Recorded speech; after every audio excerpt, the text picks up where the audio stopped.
Halo semua, salam kenal, nama aku Alicia. Ini merupakan video pertamaku di YouTube. Jadi maaf kalau misalkan nanti akan ada banyak ekspresi yang keluar karena I'm so excited tapi yet juga deg-degan, dan semoga penjelasanku hari ini bisa memberikan insight kepada teman-teman semua yang menonton.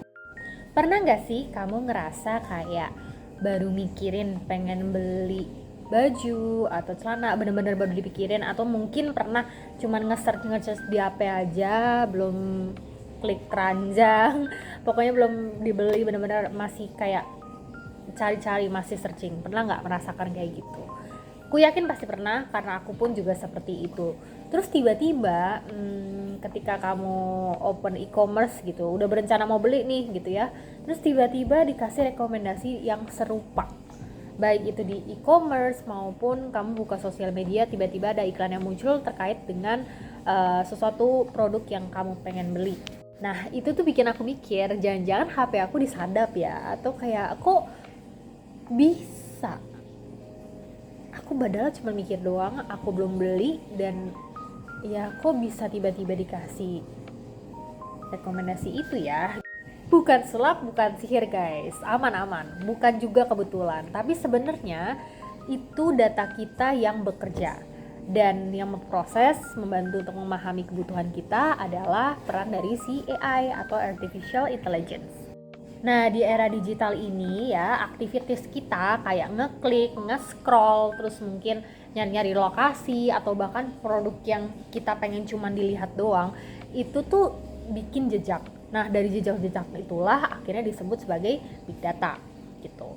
Nah menurut salah satu jurnal dari Buhalis dan Polhack, big data itu merupakan kumpulan informasi besar tentang perilaku konsumen gitu ya, mulai dari kebiasaan belanja, minat kamu, bahkan sampai waktu pas kamu buka aplikasi.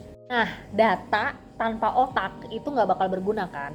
Jadi ketika kita udah dapet datanya ini, disinilah si AI itu atau Artificial Intelligence akan berperan. Dia akan ambil alih untuk memahami kebutuhan kita. Ngapain sih si AI ini? Si AI itu akan bantu baca polanya, analisis preferensi kamu, terus bahkan juga bantu untuk mengambil keputusan kira-kira produk apa sih yang akan ditawarkan ke kamu, kapan, dan di mana.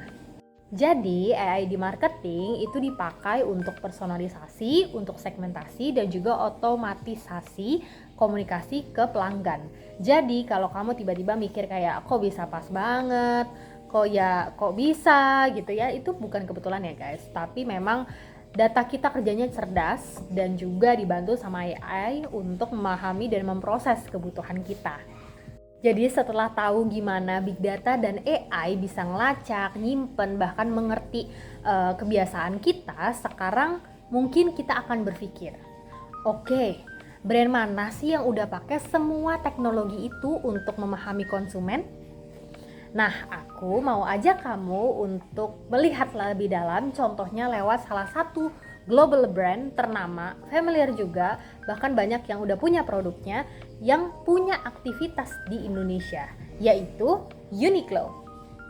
Kamu pernah kan buka aplikasi Uniqlo? Nah di aplikasi Uniqlo tuh kadang kalau kita buka muncul saran rekomendasi produk yang mirip-mirip sama yang kita cari sebelumnya atau yang udah pernah kita beli. Misalkan contoh waktu itu aku beli celana rajut gitu ya, baru aja selesai beli, terus beberapa hari kemudian aku buka aplikasinya untuk tahu stoknya gitu ya, terus ada keluaran terbaru apa gitu. Pas aku buka ternyata dikasih rekomendasi top yang mungkin senada dengan celananya, bahkan juga celana rajut itu juga dengan warna yang berbeda gitu.